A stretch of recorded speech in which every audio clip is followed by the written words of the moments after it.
আপনি কখনো কি এটা ভেবে দেখেছেন যে 1947 খ্রিস্টাব্দে যদি আমাদের ভারতবর্ষ বিভাজিত না হয়ে অখণ্ড অবস্থাতে থেকে যেত, তাহলে আজকে আমাদের দেশটা ঠিক কিরকম হতো? অনেকেই সবার প্রথমে ক্রিকেটের কথা বলবে। সচিন তেন্ডুলকার থেকে শুরু করে শোয়েব আখতার এবং বিরাট কোহলি থেকে শুরু করে শাহিন শাহ আফ্রিদি, এরা প্রত্যেকেই কিন্তু একটা দলের হয়ে খেলতো।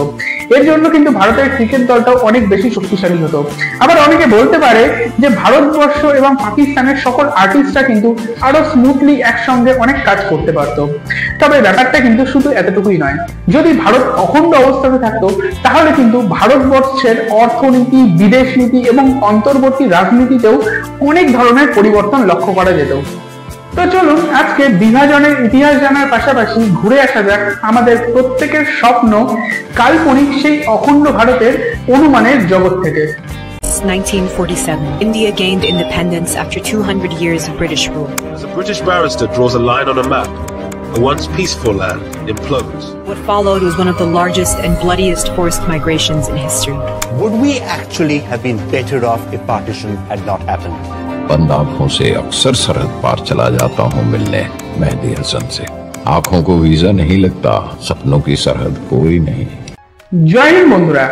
1857 খ্রিস্টাব্দের মহাবিদ্রোহের মাধ্যমে ভারতীয়রা ব্রিটিশ রাজকে ভারত থেকে উৎখাত করতে না পারলেও কিন্তু ব্রিটিশদের মনের মধ্যে একটা আতঙ্কের সৃষ্টি করেছিল এবং সেই জন্যই কিন্তু এরপর থেকে ব্রিটিশরা ভারতীয়দের মধ্যে বিভাজনের জন্য ধর্মীয় বিভাজনের একটি নোংরা রাজনীতিকে শুরু করেছিল।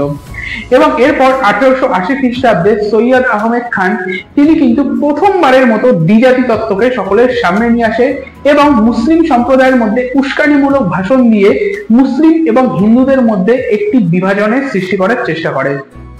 এরপর 1905 খ্রিস্টাব্দে ব্রিটিশরা ধর্মের ভিত্তিতে বাংলাকে ভাগ করার চেষ্টা করে, কিন্তু সেই সময় জাতীয়তাবাদী আন্দোলনের চাপে পড়ে বঙ্গভঙ্গকে সেই সময়ের মতো কিন্তু রোধ করা সক্ষম হয়েছিল। তবে আপনি যদি বঙ্গভঙ্গ থেকে শুরু করে বর্তমান সময় পর্যন্ত পশ্চিমবঙ্গের পতন নিয়ে একটি বিস্তারিত ভিডিও দেখতে চান, তাহলে কিন্তু আপনি এই ভিডিওটি অবশ্যই দেখতে পারেন। এই ভিডিওতে আমি বিস্তারিতভাবে পশ্চিমবঙ্গের শুরু থেকে শেষ পর্যন্ত অর্থাৎ বর্তমান সময়ে পশ্চিমবঙ্গের যে এত অবনতি কি করে হলো সেই বিষয়ে আমি বিস্তারিত আলোচনা করেছি। চাইলে এই ভিডিওটি শেষ হয়ে যাওয়ার পরে এই ভিডিওটিও কিন্তু অবশ্যই দেখে নিতে পারেন। এরপর 1906 খ্রিস্টাব্দে মুসলিম লীগের স্থাপনা হয় এবং তারপর ব্রিটিশরা 1909 খ্রিস্টাব্দে মন্টি মিন্টো সংশোধনী আইন এবং তারপর 1919 খ্রিস্টাব্দে মন্টি চেমসফোর্ড সংশোধনী আইনকে সকলের সামনে নিয়ে আসেন এবং এই আইনগুলোর দ্বারাই কিন্তু পরবর্তীকালে ভারতবর্ষে হিন্দু এবং মুসলিমদের জন্য পৃথক পৃথক ভোটের ব্যবস্থা করা হয়, অর্থাৎ পৃথক পৃথক নির্বাচনী সিস্টেমের ব্যবস্থা করা হয় হিন্দু এবং মুসলিমদের জন্য। হিন্দু এলাকাগুলোতে কোনো মুসলিমরা ভোটে দাঁড়াতে পারতো না, মুসলিমরা ভোট দিতে পারতো না এবং মুসলিম এলাকাগুলোতে কোনো হিন্দুরা ভোটে দাঁড়াতে পারতো না এবং কোনো হিন্দু পপুলেশন সেই মুসলিম এলাকার ভোটে অংশগ্রহণ করতে পারতো না। ফলে হিন্দু এবং মুসলিমদের মধ্যে বিভেদ কিন্তু আরো ক্রমশ বাড়তে থাকে। এরপর 1915 খ্রিস্টাব্দে হিন্দু মহাসভার প্রতিষ্ঠা করা হয়। এই হিন্দু মহাসভার অন্যতম একজন বড় নেতা বিনায়ক দামোদর সাভারকার, তিনি নিজের এসেন্সিয়াল অফ হিন্দুত্ব গ্রন্থে হিন্দুত্ববাদী আদর্শের রচনা করে বলেন যে ভারতবর্ষে নাকি মুসলিম এবং খ্রিস্টানদের জন্য কোনো জায়গা নেই। এবং আপনাদেরকে জানিয়ে রাখি, বর্তমানে ভারতের সব থেকে বড় রাজনৈতিক দল ভারতীয় জনতা পার্টি বা বিজেপি, তারা কিন্তু এই বিনায়ক দামোদর সাভারকারের হিন্দুত্ববাদী আদর্শের ওপরেই রাজনীতি করে থাকে। অর্থাৎ সেই সময় একদিকে হিন্দু মহাসভা এবং অপরদিকে মুসলিম লীগ, এরা দুজনেই কিন্তু বিভাজনের রাজনীতিকে ত্বরান্বিত করতে থাকে। সেই সময় ভারতবর্ষের বুকে প্রচুর পরিমাণে সাম্প্রদায়িক দাঙ্গা লক্ষ্য করা যায়। তৎকালীন ইংল্যান্ডের প্রধানমন্ত্রী উইনস্টন চার্চিল চেয়েছিলেন যে ভারতকে বিভাজিত করে পাকিস্তান তৈরি করতে। তার কারণ উনি আন্দাজ করেছিলেন যদি পাকিস্তান তৈরি হয় তাহলে পাকিস্তান হয়তো সর্বদাই ওয়েস্টার্ন দেশগুলোর একটি বিশ্বস্ত সঙ্গী হিসাবে থাকবে এবং তার পাশাপাশি কমিউনিস্ট সোভিয়েত রাশিয়া এবং সমাজতান্ত্রিক ভারতের মাঝখানে একটা দেওয়াল হিসাবে কাজ করবে। 1946 খ্রিস্টাব্দে হিন্দু এবং মুসলমানদের মধ্যে পৃথক পৃথক নির্বাচনী সিস্টেমের মাধ্যমে একটি ভোট করানো হয় এবং এই ভোটে মুসলিম লীগ 425টি, কংগ্রেস 923টি এবং হিন্দু মহাসভা 0টি সিট অর্জন করে।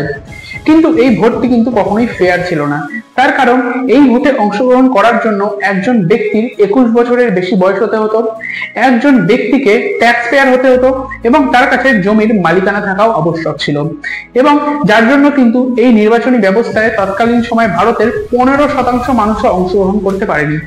সেই জন্য অনেকেই কিন্তু এই ভোটটিকে শুধুমাত্র লোক দেখানো উচ্চ শ্রেণীর আভিজাত্য মানুষদের ভোট বলেও দাগিয়ে থাকে। তবে সেই ভোটটিতে অবিশ্বাস্যভাবে মুসলিম লীগ এতগুলো সিট পাওয়ার পরে কিন্তু মোহাম্মদ আলী জিন্নাহ 1946 খ্রিস্টাব্দের অগাস্ট মাসে সরাসরি দাঙ্গার ঘোষণা করেন।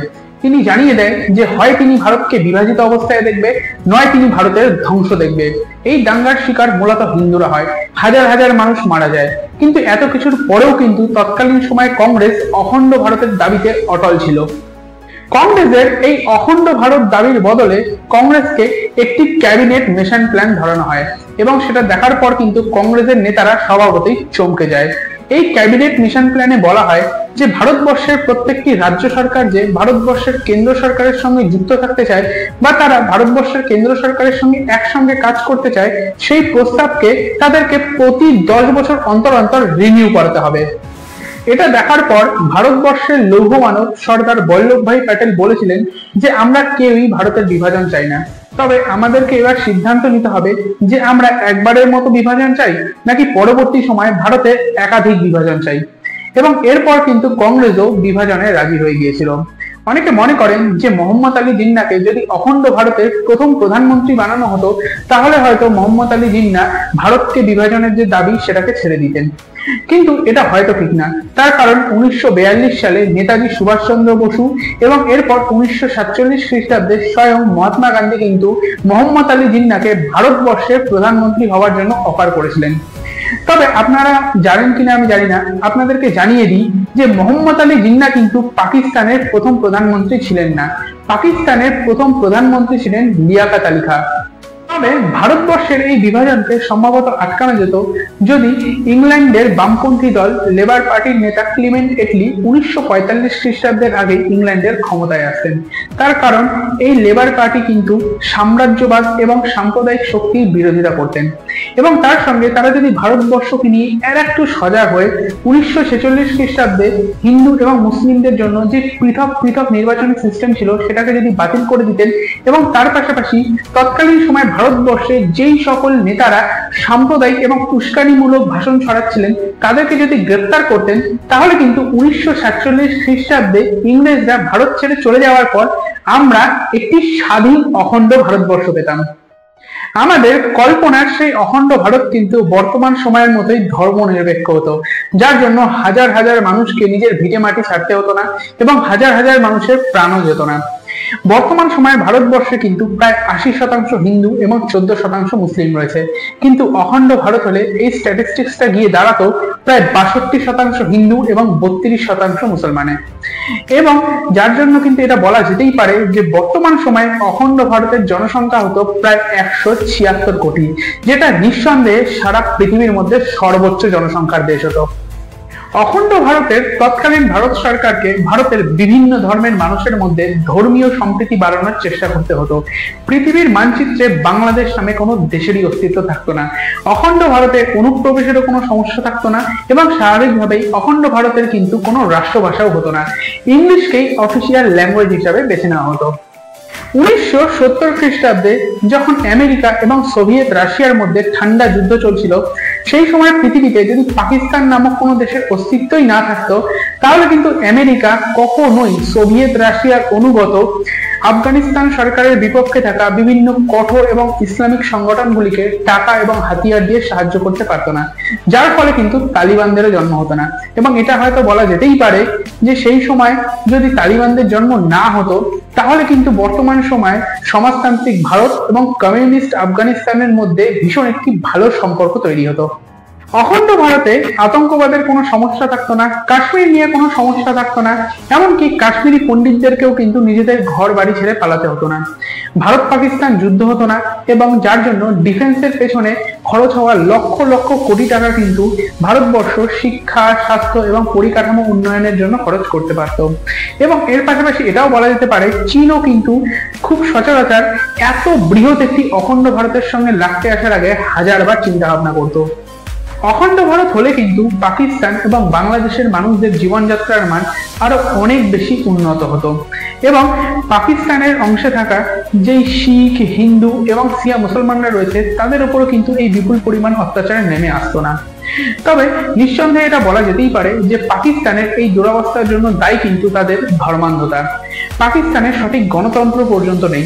পাকিস্তানের কোনো প্রধানমন্ত্রী কিন্তু এখনো পর্যন্ত নিজের 5 বছর কমপ্লিট করতে পারেনি। হয় পাকিস্তানি প্রধানমন্ত্রীদেরকে 5 বছর পূরণ হওয়ার আগে মেরে ফেলা হয়েছে, নয়তো তাদেরকে ক্ষমতাচ্যুত করা হয়েছে। তবে পাকিস্তান এবং বাংলাদেশ না থাকলে কিন্তু অখণ্ড ভারতের অন্তর্বর্তী রাজনীতিও আরো অনেক আলাদা ধরনের হতো। কেউই কিন্তু তখন পাকিস্তানকে গরম দেখিয়ে পাকিস্তানের উপর দাদাগিরি করতে পারতো না বা পাকিস্তানের কেউ বন্ধু হতে পারতো না। তবে পাকিস্তান এবং বাংলাদেশের অস্তিত্ব না থাকলে কিন্তু অখণ্ড ভারতের বিদেশ নীতিও অনেক আলাদা ধরনের হতো। বলা যেতেই পারে যে অখণ্ড ভারতে কিন্তু বিদেশি বিনিয়োগ আরো বিপুল পরিমাণে হতো। তবে আজ থেকে প্রায় 79 বছর আগে অখণ্ড ভারতকে বাঁচিয়ে রাখা সম্ভব হয়নি বলে যে ভবিষ্যতেও আর অখণ্ড ভারতকে তৈরি করা যাবে না এমনটা কিন্তু নয়। যদি পূর্ব জার্মানি এবং পশ্চিম জার্মানি পরস্পরের সঙ্গে সংযুক্ত হতে পারে, যদি উত্তর ভিয়েতনাম এবং দক্ষিণ ভিয়েতনাম পরস্পরের সঙ্গে সংযুক্ত হতে পারে, তাহলে কিন্তু ভারত, বাংলাদেশ এবং পাকিস্তানও পুনরায় পরস্পরের সঙ্গে সংযুক্ত হয়ে আবার তৈরি করতে পারে একটি অখণ্ড ভারত। অখণ্ড ভারতের জন্য কিন্তু ভারত, বাংলাদেশ এবং পাকিস্তান এই 3টি দেশেরই অভ্যন্তরীণ বিভিন্ন ধরনের ঘৃণা এবং ধর্মীয় বিদ্বেষমূলক রাজনীতিকে শেষ করতে হবে। প্রত্যেকটি মানুষকে একে অপরকে নিজের আপনজন ভাবতে হবে এবং এটা যদি সত্যি আমরা সম্ভব করতে পারি, প্রত্যেকটি মানুষ যদি কারো ধর্ম না দেখে তাকে আপন করে নিতে পারে, তাহলে কিন্তু হয়তো ভবিষ্যতে আমরা পুনরায় ভারত, পাকিস্তান এবং বাংলাদেশের একটি সংযুক্তিকরণের মাধ্যমে অখণ্ড ভারতকে ফিরে পেতে পারি। আজকের এই ভিডিওটি কেমন লাগলো সেটা কিন্তু আমাকে কমেন্ট করে অবশ্যই জানাবেন। ভিডিওটি ভালো লাগলে একটি লাইক অবশ্যই করে দেবেন এবং ভিডিওতে বলা কথাগুলো যদি আপনাদের গুরুত্বপূর্ণ বলে মনে হয় তাহলে এই ভিডিওটিকে আপনার সকল আপনজন এবং আপনার সকল পরিচিতদের মধ্যে কিন্তু অবশ্যই শেয়ার করে দেবেন। এবং আমাকে সমর্থন করার জন্য আমার এই চ্যানেলটিকে যদি আপনি এখনো সাবস্ক্রাইব না করে থাকেন তাহলে এই মুহূর্তে আমার এই চ্যানেলটিকে সাবস্ক্রাইব করে নেবেন। দেখা হবে অন্য একটি ভিডিওতে। ততক্ষণ সুস্থ থাকবেন, ভালো থাকবেন। ইনকলাব জিন্দাবাদ, भारत माता की जय।